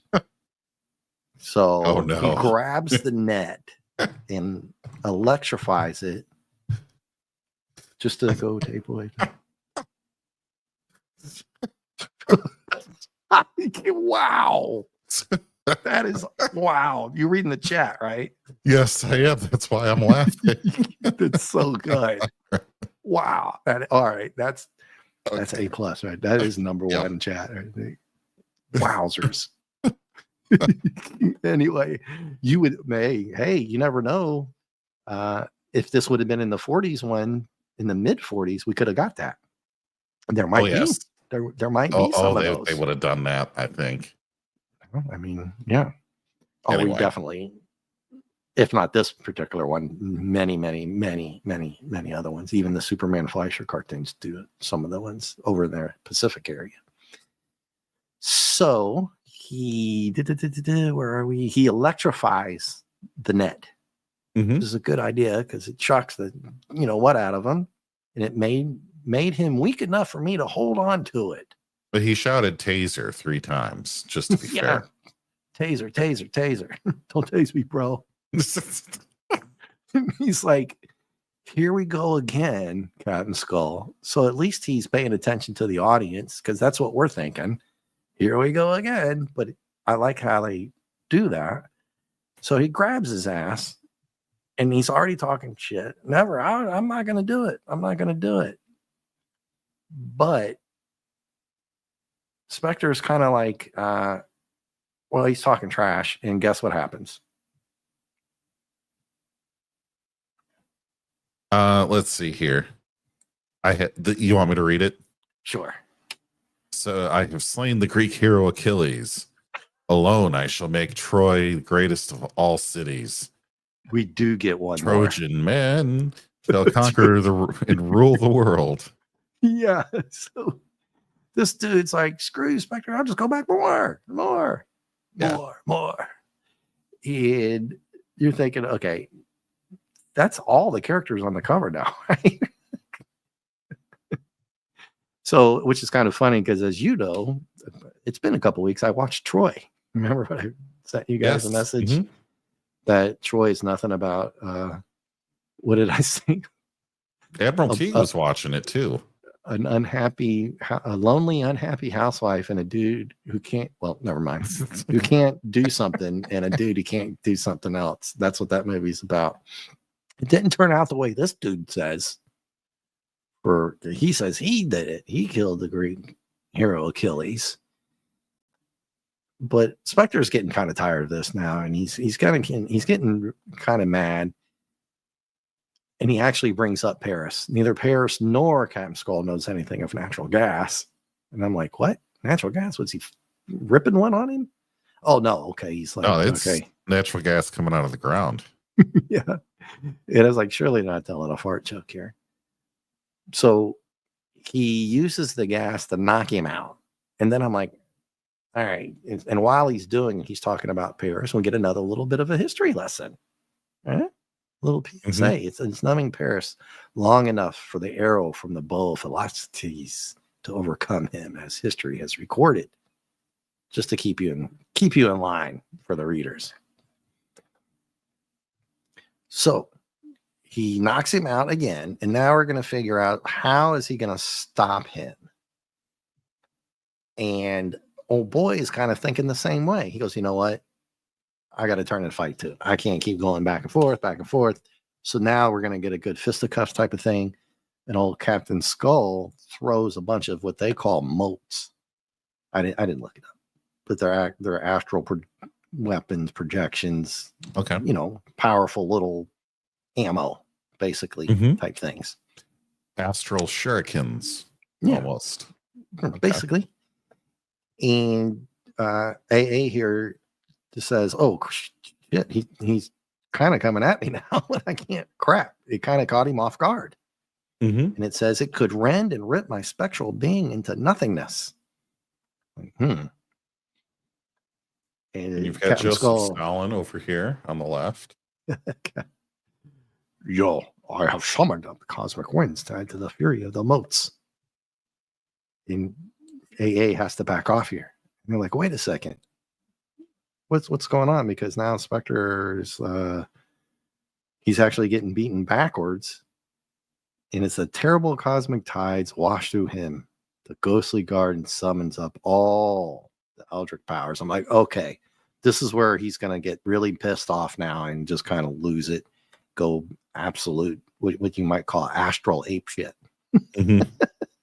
And blow up to the size of Galactus here and just basically snuff this dude out. But he doesn't go that crazy, but he does say, I'm going to fight fire with fire here between the galaxies. I'm going to use all the mega cyclic power. And he's like, all right, buddy, I'm done with you. But now, how am I going to touch him? He's like, well, just, I don't know, kick him like Phantom Outsider said, or whoever that was. So he basically is powering up like Godzilla would do. It's like, I'm going to bathe in that power. And he finally does it. He finally gets enough power he's not worried about touching him because he's just going to knock the crap out of him. What do you think? Well, a quasar is an active galactic nucleus that's powered by a supermassive black hole in the center of a galaxy, usually. Yeah. So he grew in size a little bit. And I'm wondering where he would just find one of these. Yeah, well, he can just summon. He can just draw that kind of power out in space, in time, because they're in a time vortex now anyway. That's how powerful he really is. He can just say, okay, you've pissed me off so bad now. I can't deal with you these other conventional ways. You're just going to keep flying around. And now you turn and threw some shuriken stars. You threw some astral stars at me, and those kind of suck. So now I'm just going to have to go all gorilla on you, King Kong, Oh, so he picks up megacyclic power by sticking his hand into the heart of a quasar, aka a supermassive black hole. Basically, that's how strong he really is. That's what I was getting at earlier. He stuck his fist up into a black hole. Okay. Yeah, and he figures with that much power now, I can just knock the crap out of you and it's not going to bother me. Never mind. Yeah, well, you got to remember the background. You didn't get where I was going with that. No, I missed it. Go ahead. Say it again. No, I said he put his fist up into a giant black hole. Oh, well, I passed up the other one where you could rend and rip my spectral into nothingness. Anyway. That's what she said. Yeah. Folks, I'm not worried about my never mind. So yeah, basically he gets enough power to knock his ass out and he's not worried about it. And this time it worked. So that's what so give it up for Captain Skull, everybody. In Phantom, you're right. This dude was no joke. This astral being that he had to fight here, this is what it took to get him back. But he hit him so damn hard, JT. He hits him all the way through time and space. All the way back to 1751 into his original pirate booty. And for the final time. So they let us know here in the comic. Okay, no more. We're done. The ghostly guardian plunges into the time vortex and saves the day. Yay. And not only did it do all that, it helped heal the ambassador. And just in a couple of days, he's up and about. And he says, in previous incarnations, Clanton served the forces of evil. But we end on a good note here. But today, thanks to fate or providence, that's a throwback. That is a definite throwback to what we were talking about, to his original divinity, origins. Mm-hmm. And Providence is God here, basically, and he has served an ambassador of good. So good versus evil. And they win. Yay! We stopped communism. Yes. And wokeism. We finally stopped communism. There definitely we go. Woke, and definitely this is a woke free zone comic. What did the one guy say? Yeah. So go ahead. Oh, I definitely wanted to show this because these were, oddly enough, JT, I can't explain this, but these were definitely one comic book character that I was thinking about doing, and another one that I thought about doing as well. And look where it is. It's in the advertisements here. Mm-hmm. Which I thought, come on, and there's no way I knew this was going to happen. This is on an ad page. I don't even own this comic book. I wish I did. They go for a lot of money now if you can get the whole set. Right. So Metamorpho Man, which is crazy enough, I told you beforehand, I was watching Justice League, the first one, and Metamorpho is in there. Good character. He turned out bad, and then he turned out good. And then this is the one I was telling you about. Strange. The dead man. Yeah. We went with Spectre. So we could do this one and call it Strange Adventures and still have the origins of this character. Mm-hmm.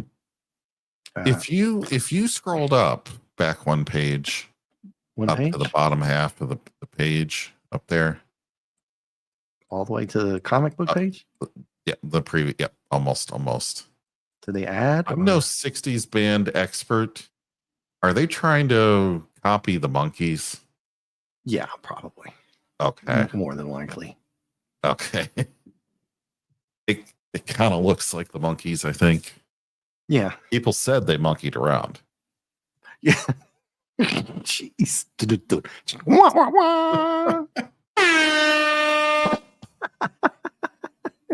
Damn, dude, I love that when you do that shit. Yeah, dude, I can't help it. That shit cracks me up, man. Oh, good gosh. So this goes way back to one of the famous issues of Batman here. Phantom Outsider.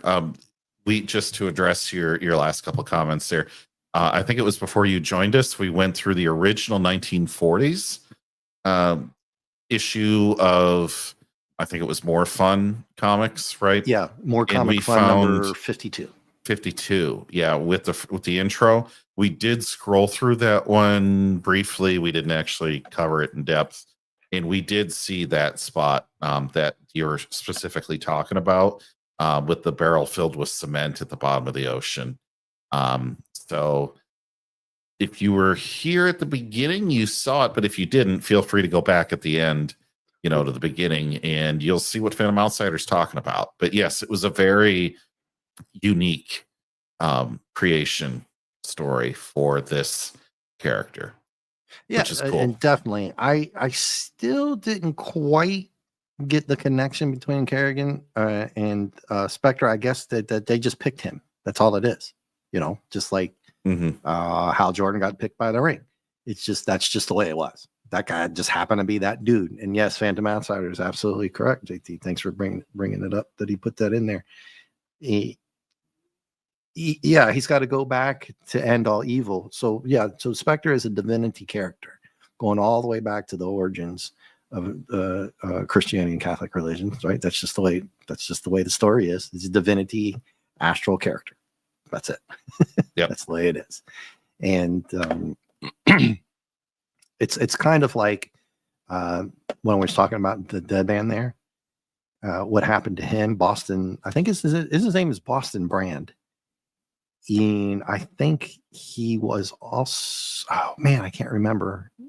Was he also in the circus, like Robin's parents and stuff? Or help me out, chat. Boston Brand. I don't know the answer to that. But I always like that character. He's kind of like, depending on who the writers are, if you watch him in animated Batman Brave and the Bold, he's funny. But he's not really a funny kind of character in those old school comics because, as you can imagine, JT, his old his origin story isn't nice, if you get what I mean. Like Carrion's Jim's origin story for what happened to him wasn't very nice. Yes, Matthew Pounder says yes. So here you go. I can put up here. Oh, I can start posting stuff here. So no, I'm just saying. You want to share that up? The picture that I have. There's no link. I have it. I've just am sharing out in it. Oh, sharing out. Okay, hold on. Let me go back. Sorry, I was looking at private chat there. Where do I hide? Okay, there we go. This one? Yep. Yeah, that's the original number 52. Yeah, this is what Phantom Outsider was talking about. Mm-hmm. And you can get this again, right? From the... Yeah, the link at the pinned link in the chat. Okay. Yes. Oh, we should maybe go back and do this one next week, just in case. Just to do... Yeah, maybe we'll do a filler, a fill-in after the first issue and go back and do an origin story next week. We could, right? No? Yeah, we'll see. Yeah, we kind of did it tonight. Let's think about it. I'm not sure how I'm going to feel later in the week. I may get excited for number 2. I want to keep moving. Yeah, sure. Okay, so I was right. I guess right anyway. I was pretty sure because of the animated shows. Boston Brand was a circus performer. Oh yeah, he can definitely go into. He's a spirit entity as well, and he jumps into people's bodies all the time.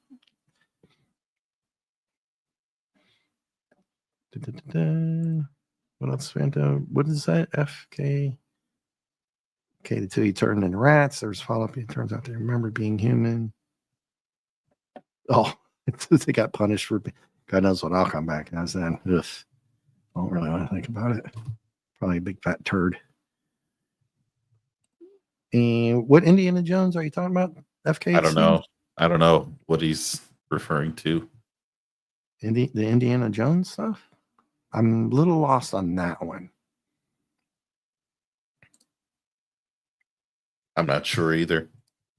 Are you double streaming? I'm not. No. No. Oh, maybe he is. Maybe he might be double streaming. I've done that before while I was double streaming lurking. And then I wanted to say something really quick and I typed it in the wrong chat. No, I haven't. I haven't done any of those. For your Thursday show. Oh, for Thursday nights. No, I have not. I have. Hope they're not on Blu-ray. I don't think they're on Blu-ray. I've got the first 2. I have the first 2, the ones that really, really count. Yeah. So, let's see. Dave, what did you think of the first issue? I thought I liked it actually better when I did more of the background. And I thought I should have done that with the Spectre character, knowing that I barely knew a little bit about it, but I knew enough that he's so powerful and all that. I didn't want to go in totally blind, other than the fact that everybody knows I'll at least read it once before the show, just because I'm hosting.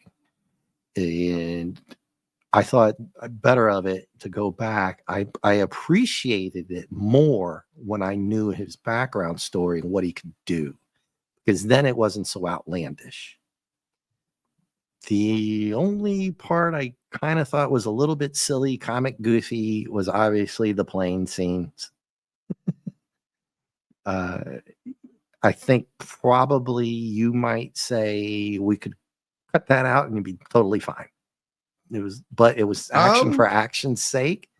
It was kind of funny, but I don't know if it was necessary for the introduction one. I don't know. I liked it.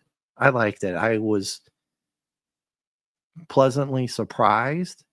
It wasn't so overboard or I was like, oh, come on. Even some of the Joker ones may be like, oh, come on, dude, geez. And then laugh because it was so funny. The Joker was so funny at times, the writing. Sure. and nowhere near BSG 14 type stuff going on, because we knew that these are astral beings. Both him and Captain Skull were extremely powerful, could fly around, projections, do all kinds of crazy stuff, and we knew that ahead of time. So you really can't complain when they do it. The only thing I'm saying about the comic issue is itself was maybe for time, that the airplane thing, I don't know. I mean, it was cool, but I don't know. I mean, I give it an A for starters. We'll see how the rest goes, and maybe I'll change my grade later. But for an introductory, for us, not reading any of the 40s, not knowing much about them, and I know for you, you knew even less than I did from, I think, what you were telling me. I knew some of the things that he could do. I knew he was an extremely powerful entity being. Like I said, that people in the chat can argue about it or debate that he might possibly be at the top tier of the most powerful. I'm not going to say the most. I'm not going to get into all that. I'm not smart enough or educated on the comics enough, but I would say he's up there. He's way up there as far as being powerful. However, he did show a weakness. Okay. And they showed it in the first issue, that when he comes up against another astral type being, as far as he's strong, like I think it was Phantom said, he does fight a lot of strong characters in the series and stuff like that. I'm not sure who said that. But he showed a weakness there, but he was smart enough to avoid it and to overpower it at the end. And because you brought that up, that he's a thinker.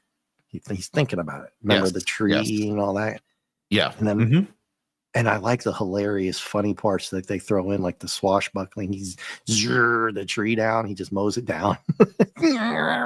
Like it would have been hilarious to see in a movie adaptation of this. Yeah. Yeah.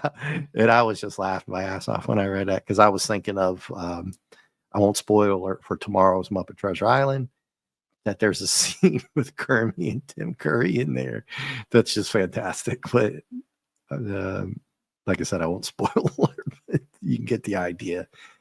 So I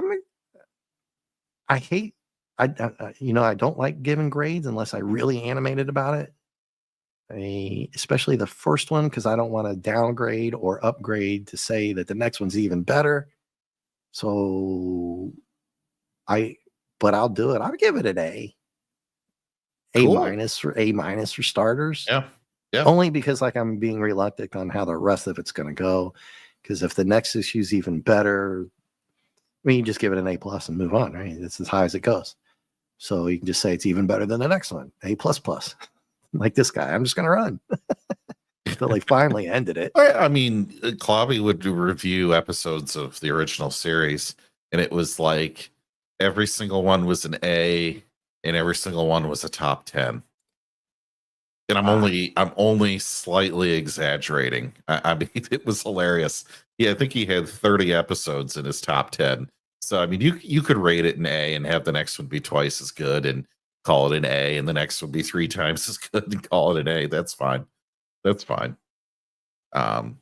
Awesome. I'm glad you liked it. When you so I guess my thoughts on this, Dave, where I was thinking, you gave a couple options that you thought, and I gave a couple options that I thought to read this, and you're like, Spectre. I'm like, I am not familiar with this very much. Outside of hearing about it, I hadn't really read. So I was like, let's give this one a chance. Right. And so I went into it not knowing what Spectre was. So I'm glad that you thought it important enough to go back and look at the original, because that gave some really important context to this character.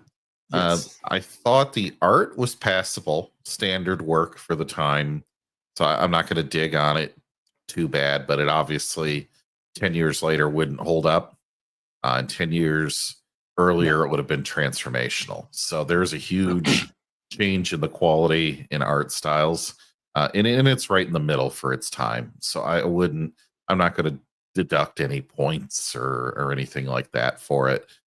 The one critique that I would say on this that I did not care for was the introduction.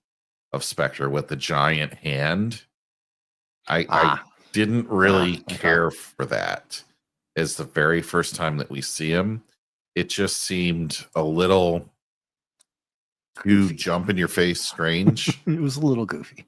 Yeah, it was goofy. And the rest of it, I liked all the lines on the pirate. I liked the idea of, the time vortex and doing all this and that and the other. I liked the way that the plot went. It's a little bit more too much action for my taste in a comic, but it wasn't so obnoxious that I hated it. Right. So I thought it's number one. This was fantastic. Absolutely fantastic. And I want to read episode 2. Or not episode 2. I knew one of us was going to do that. I almost did it 3 times. I think I actually did at least once. Issue number 2. I would love to go and look at that, especially the folks in chat saying that number 2 is better than number 1. And so I think the thought that behind that, even though there's all this power, you still have to have brains, is important. Let's see where it goes. I think his brain might be better than his brawn, as we see through the run. And I hope we do see some of that. I really do. I'd like to see where his weaknesses are too, but for an issue number 1, we don't need that, really. No. I mean, if it's not the central focus of the whole character all the time, we can see a weakness later. That's fine. That's fine. So yeah, I would also give it an A. And one last thing, I loved that they went and time travel on the first issue, that the writers weren't afraid to take a risk. No, dude. Yeah, that's a biggie. There's 2 biggies that come off for me. Actually 3. And the chat really helped out with the awesome comments, as we always get from everybody. And Tim, I'll look into doing an Indiana Jones if you want it. If it works, I'll play it. If not, then I can't. But I'll look into that definitely, because those are all-time classics as well. But some of the bigger takes, is you nailed it on the intro. I kind of guess I missed it until you brought it up, and I was like, oh yeah, they could have done it a billion different ways. That was a little weird, just catching the statue. I didn't really catch that. I didn't like that. But the thing about the power that he has, they did show a little too much, I think, for number 1, because what I'm going to kind of reference to the other biggie is that this isn't an origin issue, but it's important for people who, like us, who just grab this one and say 60s. Oh, I didn't even know there was 40s. Oh, good Lord, gosh. That Phantom makes some great points here, and Matthew, he's the one said gets better next issue. Awesome.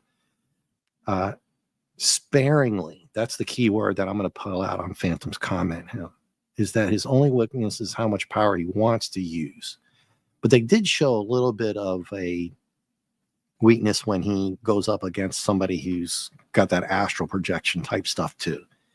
That was the big take I had about them starting with this pirate guy right off the bat. And I'm like, oh boy, here we go. This isn't going to last 2 or 3 issues till I talk to JT. And I'm like, okay, how are they going to pull off this pirate character? I'm like, come on, maybe I made a mistake here. I know I didn't make a mistake as far as the character is concerned, but maybe we made a mistake on picking at which comic book to start off on. But they saved themselves by showing that this guy isn't a cream puff. He picks up a multi-ton statue, rips it apart, and throws it at him. That's not weak. He can project himself. He can fly through the air, and it's all an entity. So they kind of say, you know what I'm getting at there, JT? Mm-hmm. And the pirate talking stuff was hilarious to me. I liked it. It could have. Some people may be like, "Oh, screw that." It didn't like it, but I thought it was funny. It added the humor to it. But that guy wasn't a weakling. That's what saved it for me as far as the pirate character. Then they did the time travel, and I was like, "Uh-oh, they're really doing this right away."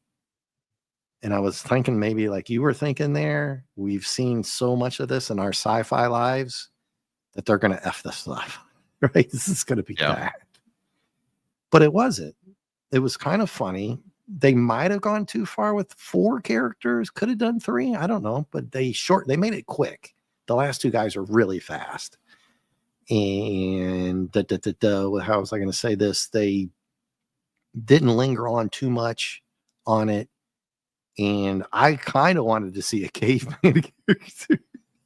I wanted to see this dude's like 1 billionth granddad. Yeah. It's like he bashes him overhead, with like a big Captain Caveman. So I was like, well, if you're gonna go back in time, man, just go all the way, dude. Just go all the way. Just do it. Go all the way back to caveman days. And I thought that would have been funny. They could have skipped one of the other guys, Yeah. But it doesn't take away from what they did. They went all the way back to Coliseum days. So that's far enough. And like I said, they made it pretty fast. But to save the pirate character for me was really important because that's what stuck. That was what you're introduced right away.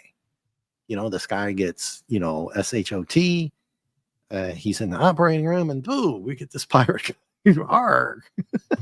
And you're like, what the hell? Where is this going? So I don't know what your take is on that they kind of saved that character with the lingo and that he wasn't a wuss. So I appreciated that. Mm-hmm. And then that the time thing wasn't bad. I think especially for you, I was very worried in the chat. I was like, oh man, this is going to get tore up. JT is going to rip this shit to shreds. The chat is going to rip this time shit to shreds. We've seen enough of it. But it was okay, right? To you? Yeah. I mean, thought so. Yeah, you said you were good with it. I was like, oh, okay. I mean, and if you weren't, you weren't. You say what you feel. That goes both ways. It wouldn't have bothered me if you tore it to shreds because if it sucked, it sucked, but it didn't. So that was good. They handled it basically really well. I thought maybe the hand in the quasar, like Phantom's saying here, the power that he actually has can be so strong he can just wipe out evil. I hope we don't get there just yet. So it's like that's a good point there from Phantom. And Fox upped his power levels for this series. Yeah, definitely. And also, did guys see who the right was that created the Spectre? Oh yeah, if you're talking all the way back, it's Schuster and Spiegel for Superman. JT Phantom again. Go back to the beginning. Very, very beginning of the stream tonight. And JT so kindly pulled up I had a cover, but JT really did great and pulled up the whole compendium of the Spectre book, which you never know. I might go back and try to find it if it's not like $500. That's a damn nice book you showed there, JT. Oh, yeah. Yeah. It was. Wasn't it? And I did not read the one article that just had the picture that I had of More Fun Comics 52. And I went back, I guess I saw some of it that talked about Action Comics #1 being the Superman guys. So, yeah, we did. And thanks to JT, we all got a piece of that action. Yeah, he was one of the original writers. Yeah, and the time venue of Phantom was for fight's sakes. It was a good idea. It nervous to say that they were going to do it, but to do it 4 times, it's like wow. Okay, you got the pirate one, you got the medieval one, you got what the Roman one, and then what? So 3 times, 4 characters 3 times, counting the original, right? JT, did I get that right? Anyway, I'm not sure. One's the pirate, one's the medieval, one's the Roman. 4. Yeah. So, yeah. Okay. Well, let's get you out of here. We're right at 2 hours. I thought this was going to go a lot longer. We did the intro, the background story, got the comic in, fantastic comments. from the chat. Really good shit tonight, man, from the chat. Everybody. Matthew Pounder stopped in. Oh, there he is. He's still here. Thanks. And I know Buddy Hepburn stopped in earlier. No, oh man. So JT, final words on this? You are looking forward to number 2. That's good. Yes. So am I. Yes. So am I. I'll leave it at that. Let's see what we get next week. All right. And what do you got going the rest of the week? Can you make the movie tomorrow night? I don't know. You're busy on Thursdays. Tomorrow, I am not on call tomorrow. So I hopefully can make the movie. And then later in the evening at 11 p.m. Eastern, I will be, unfortunately, working on some Strange New Worlds dissection. Yeah. So after your movie hour's done, Dave, we'd love to see you over there hanging out with us while we tear Strange New Worlds apart again. I'll probably rant. Well, I'll probably drop some F-bombs, talk about this communist bullshit called Strange New Worlds. So yeah, if you really want to hear me send Teague's channel into the hard R rating, go for it. It's not Star Trek, and Radioactive on the panel made a good point. You have to have your Nuremberg trial for why all of this crap is not real Star Trek. So yeah, Buddy Hepburn says strangled nude worms, strange new woke. There's no shortage of fixes to that acronym. So I'll be there at 11 o'clock tomorrow night, Friday night, Eastern. Correct. Yes. Friday, 11:30 Eastern ish. I think we're doing late night Fortnite, aren't we? I hope to. Okay. I haven't been a very good. I've been missing it. I played once, last week I had a little bit Romulan ale before playing. So anyway, then Saturday night, if all goes well, I should be on Admiral Teague's great channel. We're doing some saving Star Trek, and we're going through another 2 episodes of season 3 of Star Trek: The Enterprise.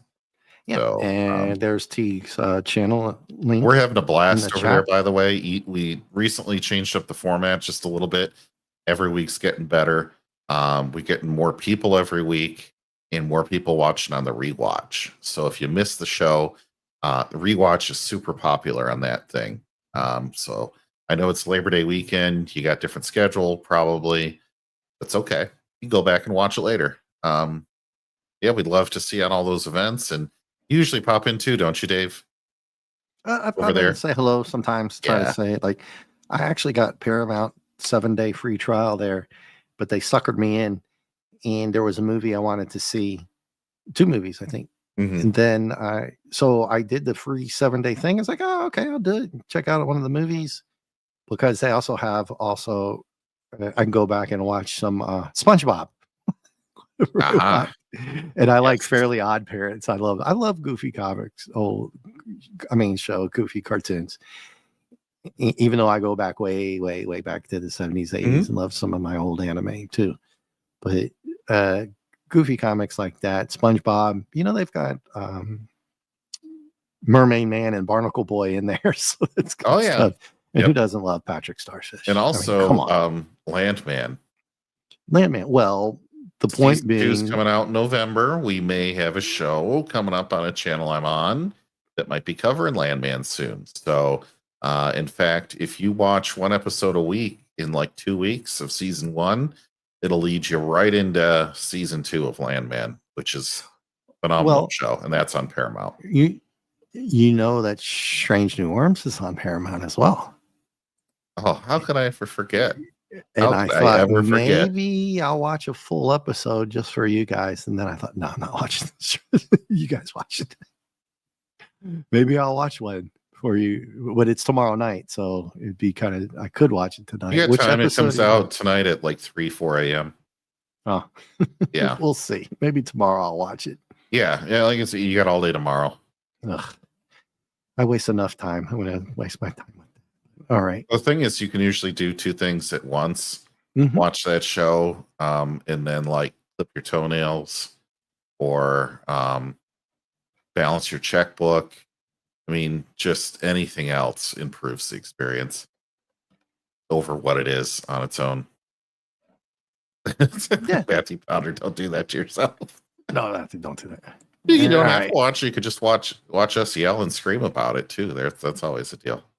Yeah, well, the only reason I'd watch it is so that I could do a special guest and come on and just rant for 20 minutes and then leave. Oh, of course. Yes. So on that note, man, thank you for everybody being here. Let's go down the list. FKC 2005, Phantom Outsider, Matthew Powder, Buddy Hepburn. And I'm always forget somebody. I know, but I think that might actually have done it. I think, did Lady V stop by, or you just? I know there was some her, but she might watch on the rewatch. Yeah, and Lady V and whoever might have popped in. I always appreciate it. I know JT appreciates it, especially the comments as well, and all the lurkers who are just listening. We love you. So next week we plan on doing number 2. And for me, as always, tomorrow night, 9 p.m. Eastern, is Muppet Treasure Island. Fantastic movie. Love it. Might catch me trying to sing a few of the songs. I'll try not to run people off if that comes on. But we'll see how it goes. It is a musical, JT. You knew that. Oh. Yeah. But it's Tim Curry, and there's one song called Cabin Fever. When they're on the boat. I'm familiar. Yeah. I love that. Damn, I love that. Yeah. Anyway, there I go. I'm already going. I might even go get some spirits or some coffee for tomorrow. We'll see how that goes. American spirits? Yeah, I don't have any. I don't keep that stuff around. It's only for special occasions. And yeah, maybe tomorrow will be a special occasion. Sounds good. How it goes. All right, everybody, take care. We got to get JT out of here. I'll life stuff. Take care. Yeah. Good night. So on that, good night.